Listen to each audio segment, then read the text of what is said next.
Hola amigos! Hi friends, welcome back! Bienvenidos! Today we have a special book to read. It's called Amelias Road.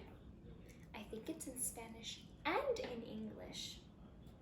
This book is written by Linda Jacobs Altman and Enrique O. Sanchez. Amelias Road.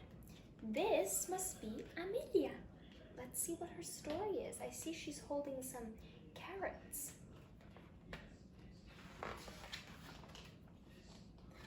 Amelia Luis Martinez hated roads. Straight roads, curved roads, dirt roads, paved roads, roads leading to all manner of strange places, and roads leading to nowhere at all. Amelia hated roads so much that she cried every time her father took out the map. The roads Amelia knew went to the farms, where workers labored in sun-struck fields and lived in grim gray shanties. Los caminos, the roads, were long and cheerless. They never went where you wanted them to go. Los caminos, the roads. She's passing all the farms and the workers in the farms. Amelia wanted to go someplace where people didn't have to work so hard, or move around so much, or live in labor camps. Her house would be white and tidy, with blue shutters at the windows and a fine old shade tree growing in the yard. She would live there forever and never worry about los caminos again. She didn't want to go around all the time. She wanted to stay in one place and not have to work so hard. She was tired. It was almost dark when their old rusty car pulled to a stop in front of cabin number 12 at the labor camp. "Is this the same cabin we had last year?" Amelia asked, but nobody remembered. It didn't seem to matter to the rest of the family. It mattered a lot to Amelia. From one year to the next, there was nothing to show Amelia had lived here, gone to school in this town, and worked in these fields. Amelia wanted to settle down, to belong. "Maybe someday," said her mother, but that wonderful someday never seemed to come. There they are, taking all their belongings and putting them in the house. "Mama," Amelia asked, "where was I born?" Miss Martinez paused for a moment and smiled. "Where? Let me see. Must have been in Yuba City because I remember we were picking peaches at the time." "That's right, peaches," said Mr. Martinez, "which means you were born in June." Amelia sighed. Other fathers remembered days and dates. Hers remembered crops. Mr. Martinez marked all the important occasions of life by the never-ending rhythms of harvest. Harvest is when you take the crops and the food out of the earth and they're ready to eat. The next day, everybody got up at dawn before the sun was coming out. From 5 to almost 8 in the morning, Amelia and her family picked apples, even though she still felt sleepy. Amelia had to be extra careful so she wouldn't bruise the fruit. By the time she had finished her morning's work, Amelia's hands stung and her shoulders ached. She grabbed an apple and hurried off to school. So Amelia's working before school. She has to get up very early and help her mom and her dad out. Last year, Amelia spent 6 weeks at Fillmore Elementary, and not even the teacher had bothered to learn her name. That's sad. That doesn't make her feel good. This year, the new teacher did bother. She welcomed all the new children to her classroom and gave them name tags to wear. She wore a name tag herself. It said Miss Ramos. Later, Miss Ramos asked the class to draw their dearest wishes. "Share with us something that's really special to you."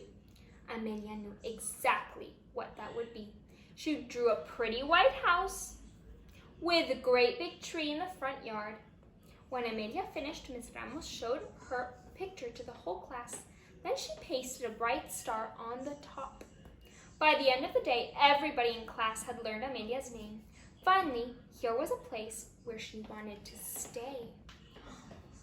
Being at school made her feel good. It made her feel like somebody cared, and everyone knew her name at the end of the day. Amelia couldn't wait to tell her mother about this wonderful day. Feeling so bright as the sky, she decided to look for a shortcut back to the camp. That's when she found it. The accidental road. The accidental road. What does that mean?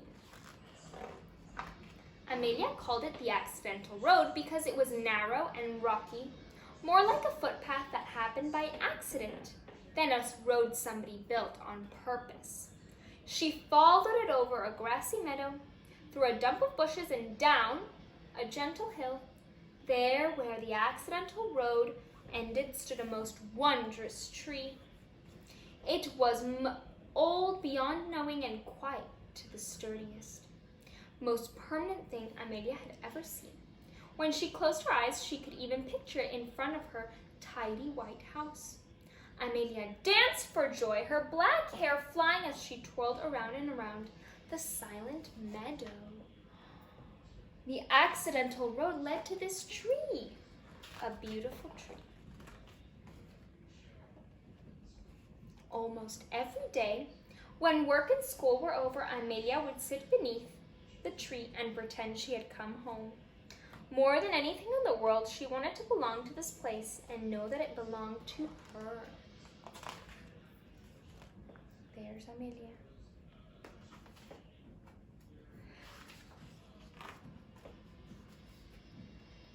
But the harvest was almost over, and Amelia didn't know what to do when the thing came for leaving.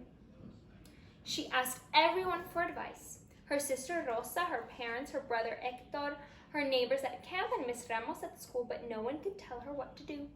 The answer, when it came, was nearly as accidental as the road. So it's time for her to move to a different place. Amelia found an old metal box that somebody had tossed into the trash. It was dented and rusty, but Amelia didn't care. That box was the answer to her problem. She set to work at once, filling it with Amelia things. First, she put it in the hair ribbon her mother had made for one Christmas. Next came the name tag Miss Ramos had given her. Then a photograph of her whole family taken at her last birthday, and after that, the picture she'd drawn in the class with a bright red star on it. Finally, she took out a sheet of paper and drew a map of the accidental road from the highway to the very old tree. In her best lettering, she wrote Amelia Road on the path. Then she folded the map and put it into her box. She named the accidental road Amelia Road on her map. When all the apples were finally picked, Amelia's family and other workers had to get ready to move again. Amelia made one more trip down the accidental road, this time with her treasure box. She dug a hole near the old tree and gently placed the box inside and covered it with dirt. Then she set a rock on top so nobody would notice the freshly turned ground. Amelia finished, she took a step back and looked at the tree. Finally, here was a place where she belonged, a place where she could come back to.